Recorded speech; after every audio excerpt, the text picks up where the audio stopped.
Hey there, welcome to the Hub of Junior Golf, Episode 2. I am Ryan Bird, joined by the founder of the Junior Golf Hub, Roger Nick. And Roger, the Masters has come and gone. Jon Rahm puts on the green jacket. I have always said he's the best player in the world when he's playing his best, and he showed it on Sunday.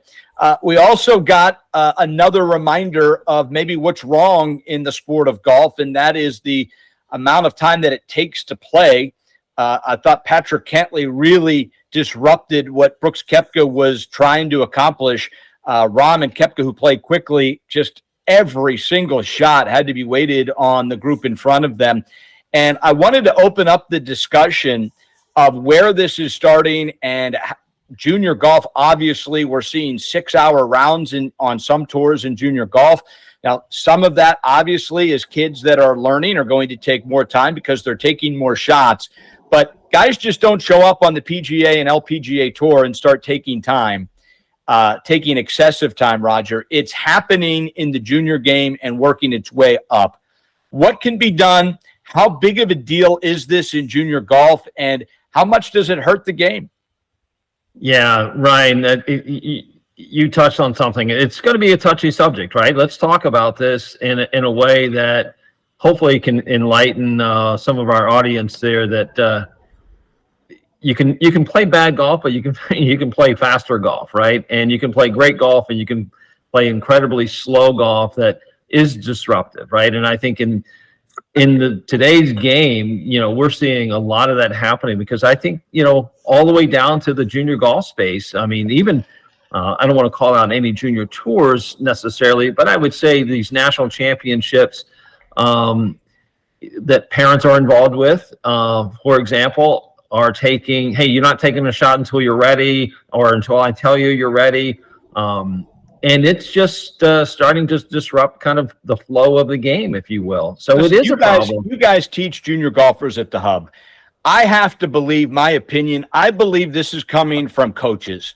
I believe this is coming from high-paid coaches of junior golfers that are being told to go through a routine, to go through all these different steps before they hit a shot. I believe, Roger, this is coaching. I believe that it's become a pandemic in the game. I think that it's really hurting the sport. I think from a parent's perspective, from a player's perspective, you now need, by the time you leave your house, if you want to give yourself a proper warm-up and then go play and then drive home, you're looking at 9 to 10 hours, and that's if the golf course is close to your house.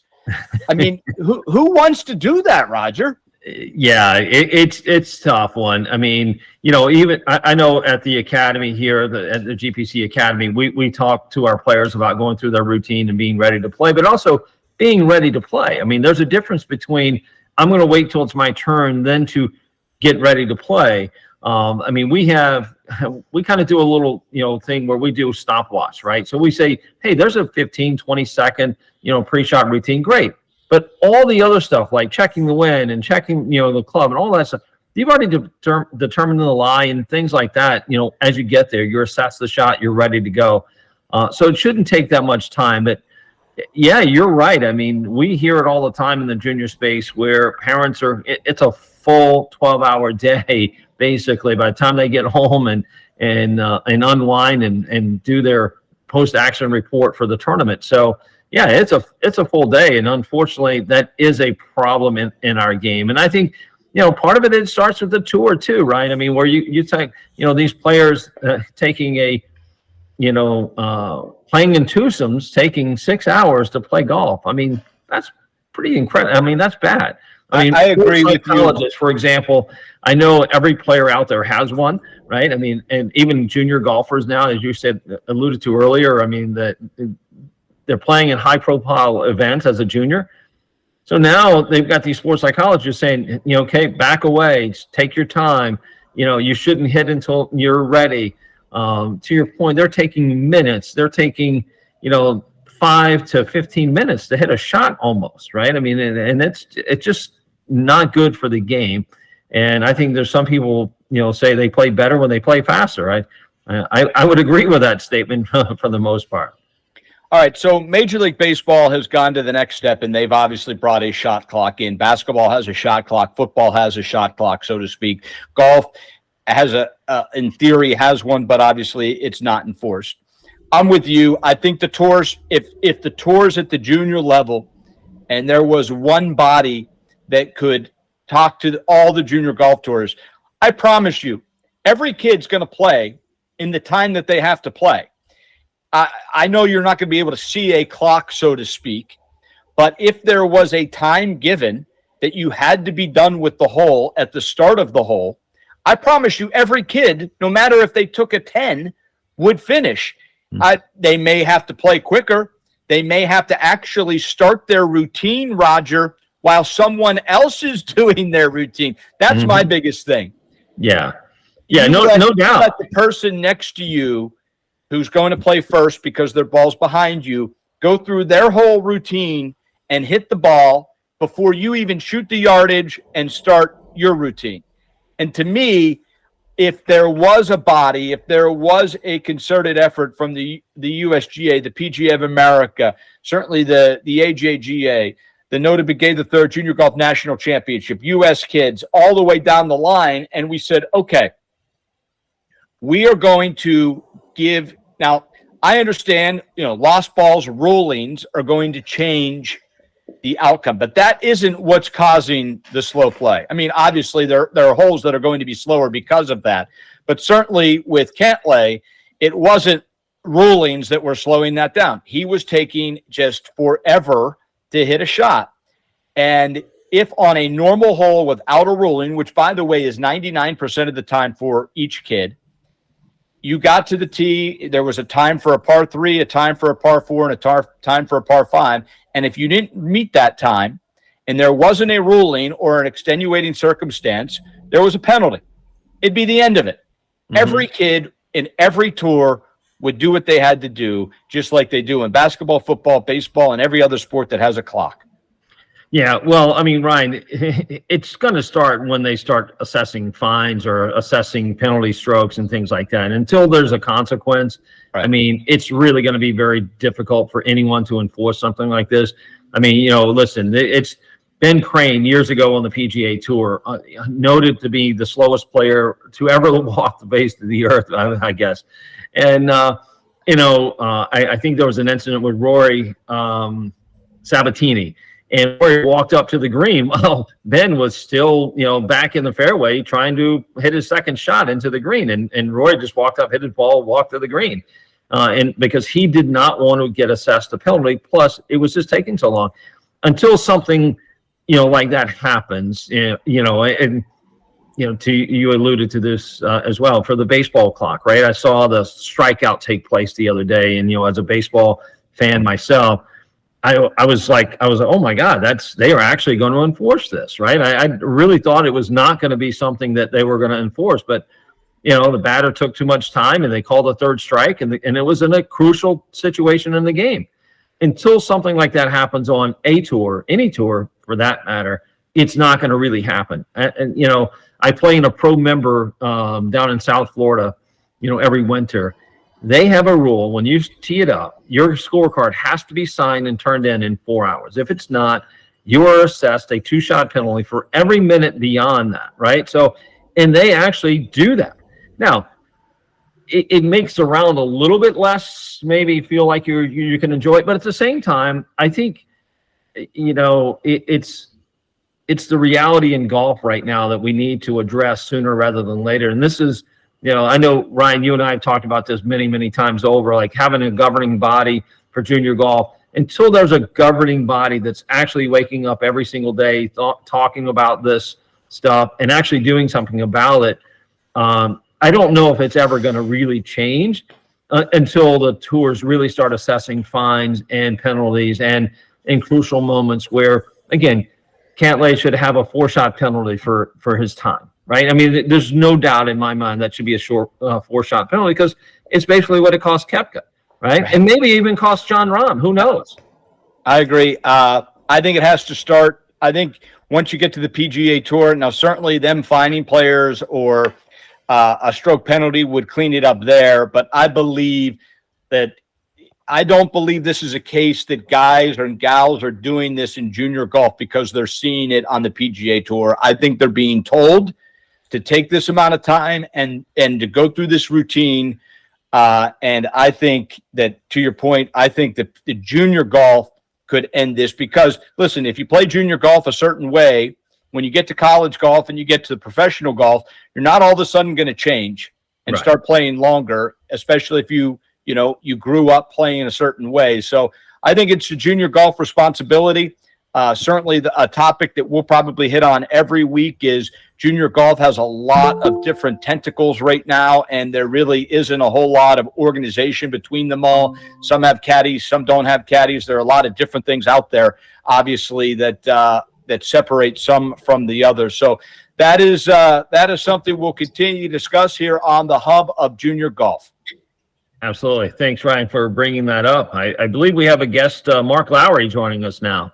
Mark Lowry from the National Golf Player Development Foundation. Thanks so much for joining us, Mark. It's a real honor for us to have you on the Hub of Junior Golf.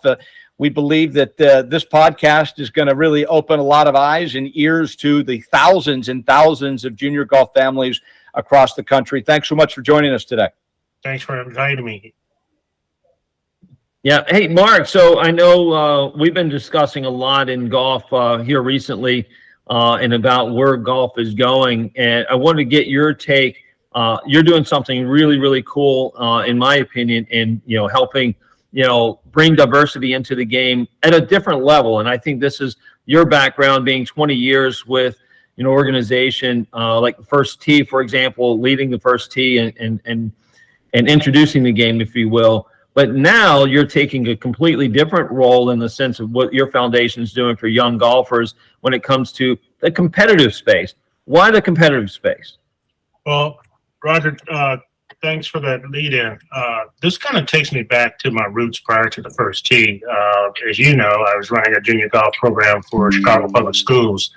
And we had this was in the mid-90s. We were trying to build our golf teams back up. So when I was in high school, back when the earth was cooling, we had 73 high schools, and it seemed like probably 40 or 50 of them had golf teams.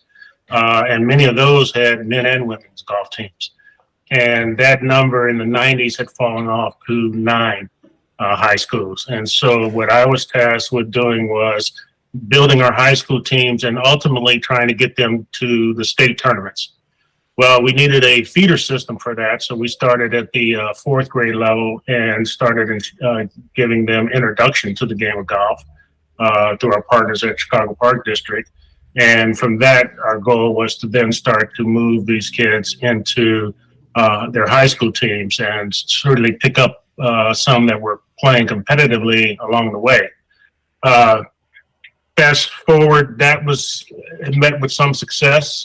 We ended up with a young man that actually was part of the First Tee, who was our first kid from the city that qualified for state and has moved on from there. And we've ultimately has led to Moby Dillard, who was from one of the Chicago public schools, who is now playing on the Advocates Pro Tour and has had a couple of starts. So this kind of got me thinking, as I looked at the kids that were entering the tournaments, whether it was the MAC Champ or the Jim Thorpe Invitational, the Steph Curry, AJGA, my concern was that we weren't really developing them when they got back home. And so how can we really give them all the tools and resources that they need so that when they either go back to the tournament the next year or when they play in their next tournament, their scores would be better. And so I was a little frustrated to see that some kids that would play in repeat tournaments were shooting the same scores. And so we wanted to create a organization that would really bring resources, facilities, better facilities for these kids to practice when they're at home, better instruction for them. How do we elevate the instruction that they're getting? Obviously, how can we cut the cost these families are paying? Our families are in underserved communities are paying anywhere from $20,000 to $40,000 a year for these kids to play in tournaments, instruction, apparel, clubs, all of that. And so what National Golf Player Development Foundation was created to do initially is to really start to hone the skills of these young people so that they become competitive. So that differentiates us from the first tee where they're introducing kids to the game. And certainly some of the kids who have come through the first tee have moved on to this, but we want to be more targeted. We want to take kids in specific communities and say, if you utilize these tools, such as the player portal with Junior Golf Hub, so that we can now look at, is it your physical capabilities that are keeping you back, or are there mental capabilities? Are they things that we can enhance to bring you forward in the game? That's wonderful, and certainly it's starting to pay dividends, but the numbers are still a little bit alarming when you look at college golf and you look at the roster makeups. I know Rome wasn't built in a day. Are you seeing progress? Are you seeing that some of those walls are finally being broken down, or is the financial hurdle that you just discussed still such a barrier that more money and more partners need to come in? Yeah, I mean, we're in our infancy. And so I make no bones about the fact that we're in our first full year of operation. Have we seen some successes? We've seen successes in the fact that we're identifying these kids in strategic markets. We are getting partners to come to the table, and Roger and his organization was actually our first organization that came to the table and said, yes, we want to help. But we've reached out to and have had conversations with USGA, with Heather D'Onofrio Daly, and what they're doing there. We've had conversations with Kenyatta Ramsey at the PGA Tour, what they're doing. We are getting support from other groups that will help to chip away at this. This is not, in my mind, an overnight answer to the problem, although a lot of people would like to say, hey, let's just throw money at it and it'll change. Golf is not that way. I mean, you could get a bankroll, but you still got to go out and work on your game. And that takes time. It takes years. There's no quick Tiger Woods mix that you can just throw on kids and they're going to get better.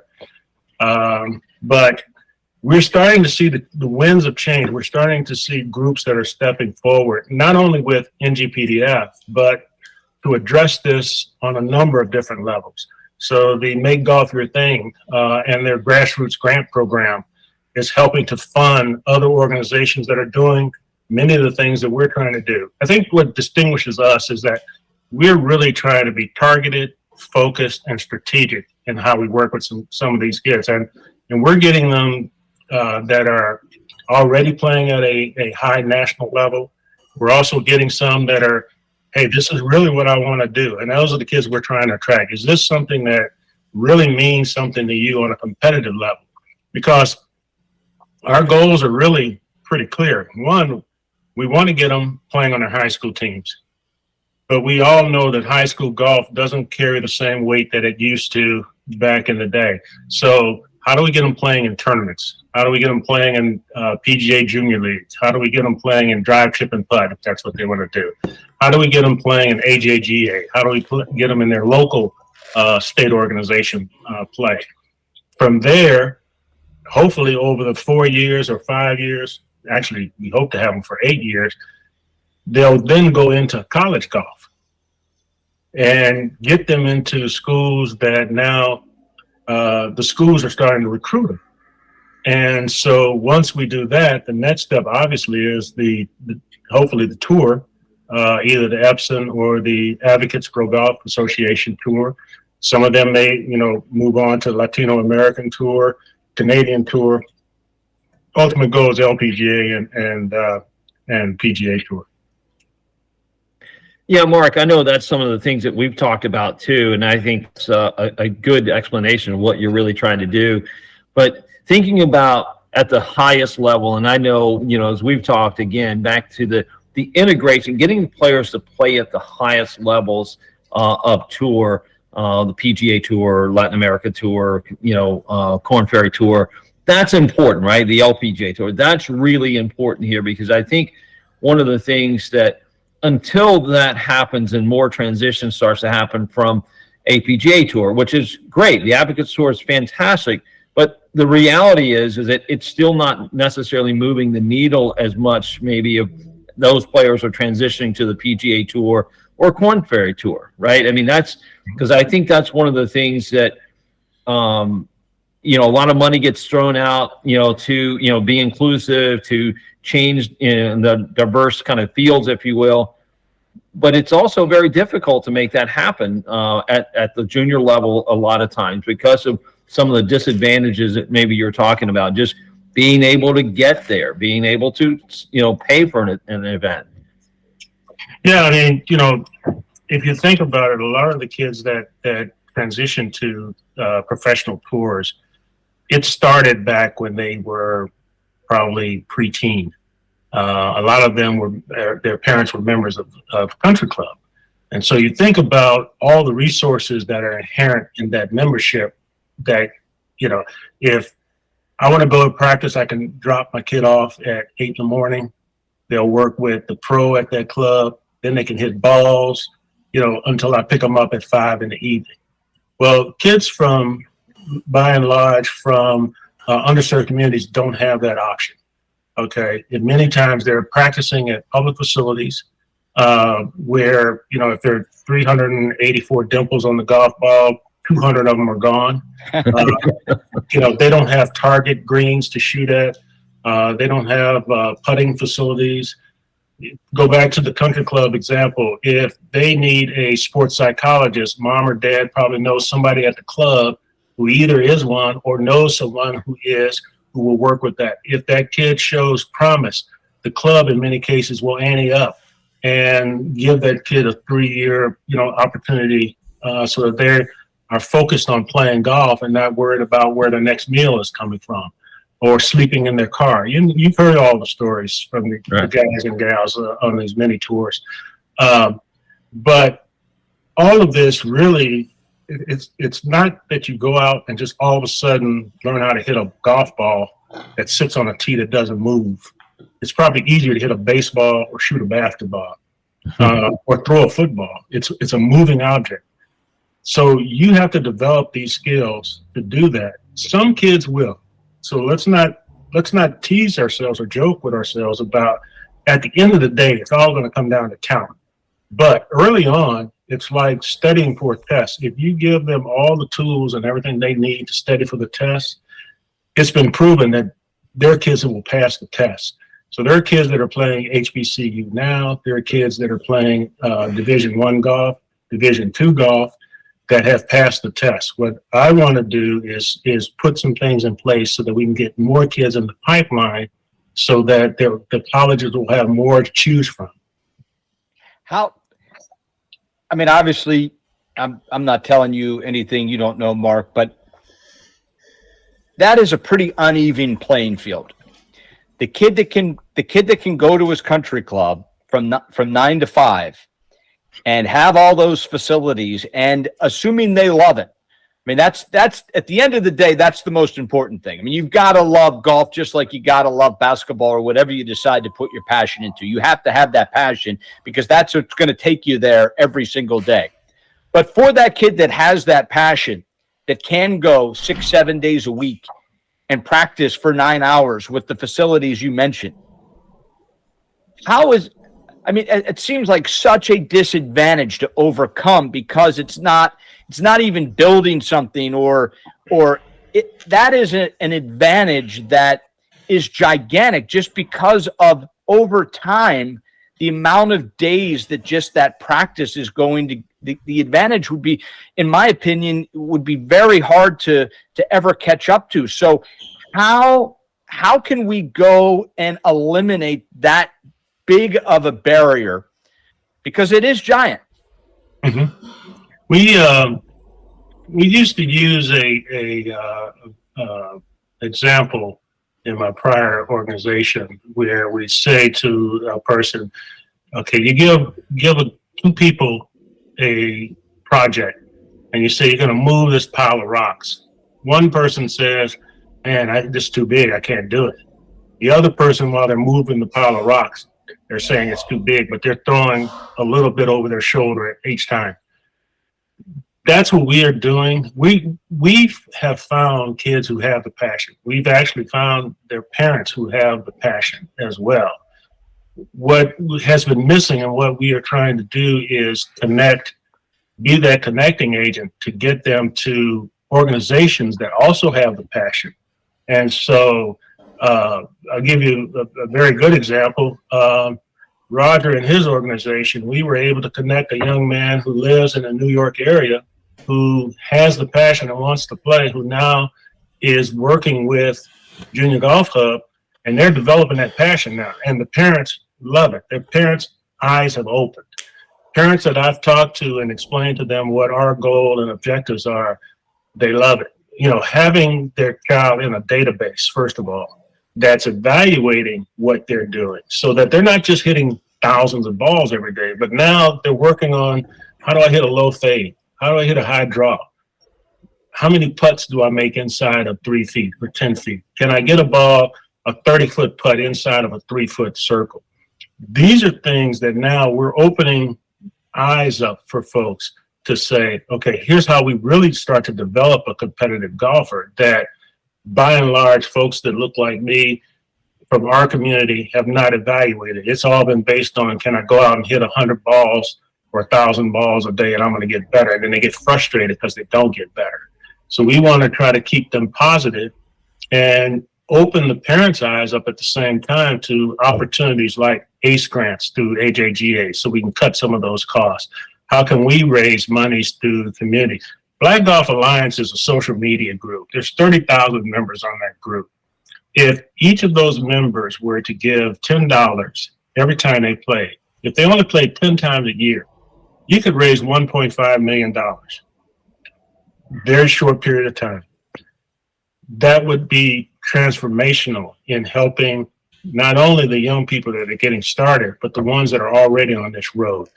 But we also need to have a commitment that this effort is targeted for the competitive. There are a lot of programs that introduce kids to the game.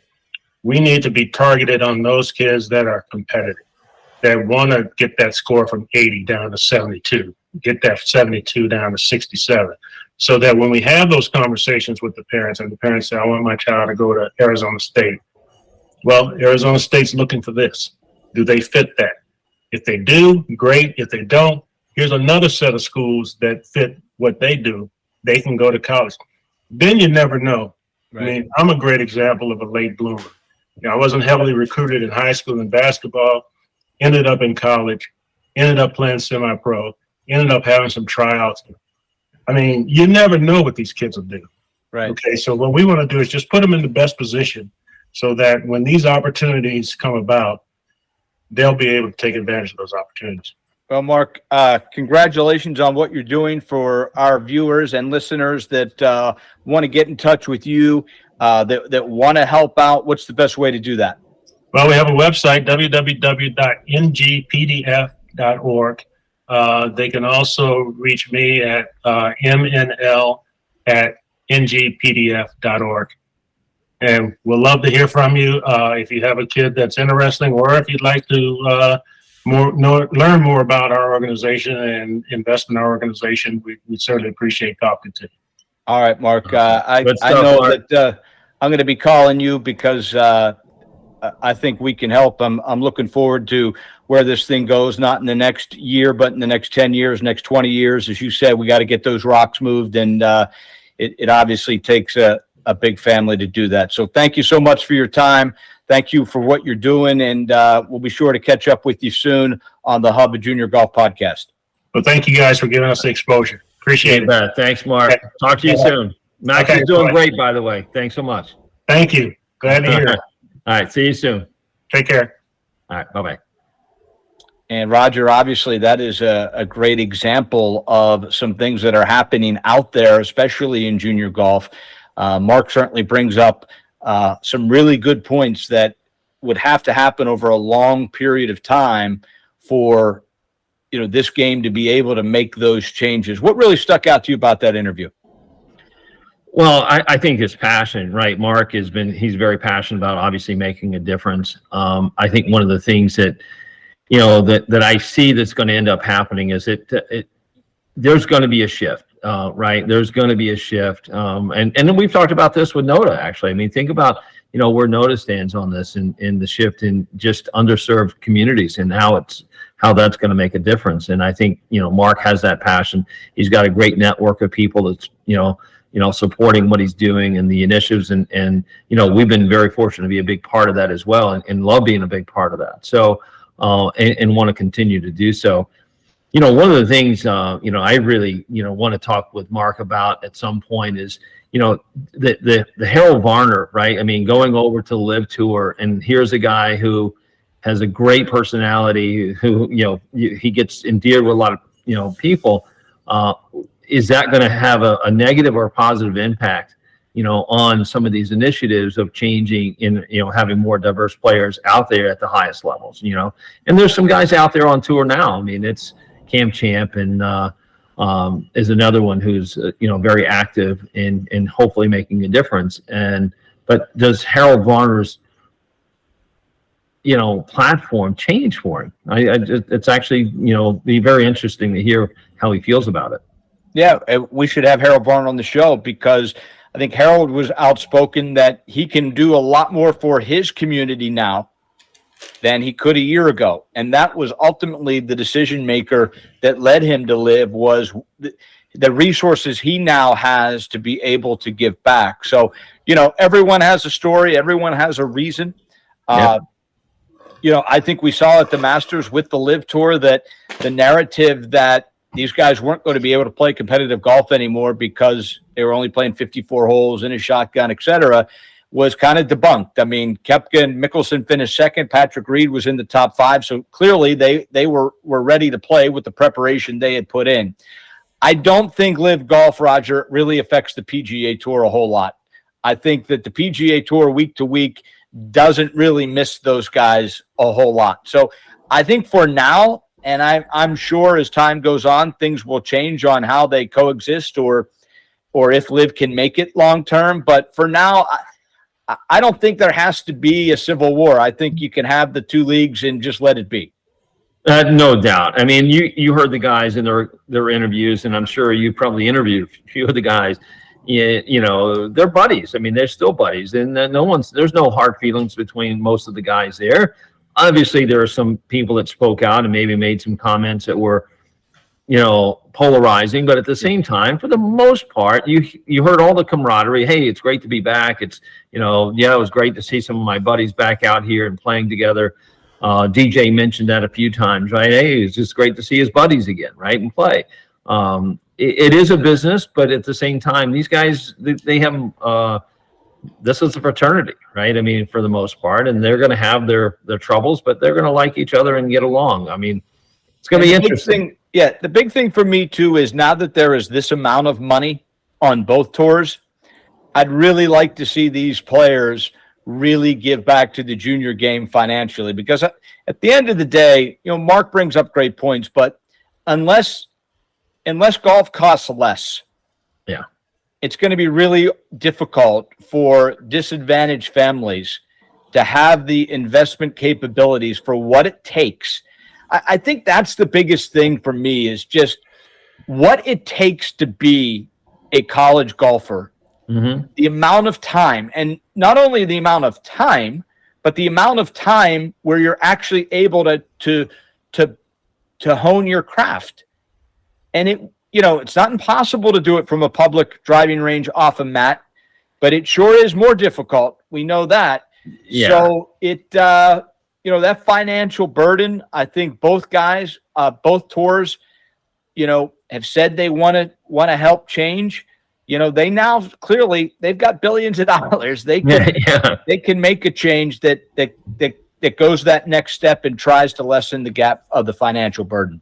Yeah, well, let's hope so. I mean, it's there, and clearly, to your point, I mean, they've got billions, and I know it's going into some initiatives, obviously, to change the game. Is it getting to the grassroots levels?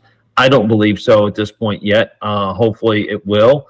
But that's a big part of our goal too, Ryan, is, educate the communities and see if we can, bring some light to some of these dark corners there and give some opportunities. So looking forward to continuing that conversation for sure. Yeah. And episode 2, a great conversation for sure. We got into pace of play a little bit, and obviously Mark Lowry, a great guest. So episode 1, if you missed it, Conrad Ray, the men's golf coach at Stanford, really discussing what he wants to see in a recruit and how you go about being recruited at places like Stanford, how early you have to be seen, how you go about it. So off to a great start, Roger. Can't wait to bring episode 3 to our viewers and listeners next week. So episode 2, that's going to do it for Roger and I. Certainly Mark Lowry, a wonderful guest, shedding a lot of light. We talked about pace of play as well. If you missed episode 1, the head golf coach, men's coach at the University of Stanford, Conrad Ray. Last week, he discussed with Roger and I what it takes to be a college recruit, what it takes to go to a school like Stanford, at what age your child should expect to be started to recruit or start to reach out to coaches. So if you missed episode 1, simply go to YouTube, the Hub of Junior Golf Podcast, and you can see episode 1. For Roger, Nick, I'm Ryan Burr. We'll see you for episode 3 of the Hub of Junior Golf Podcast.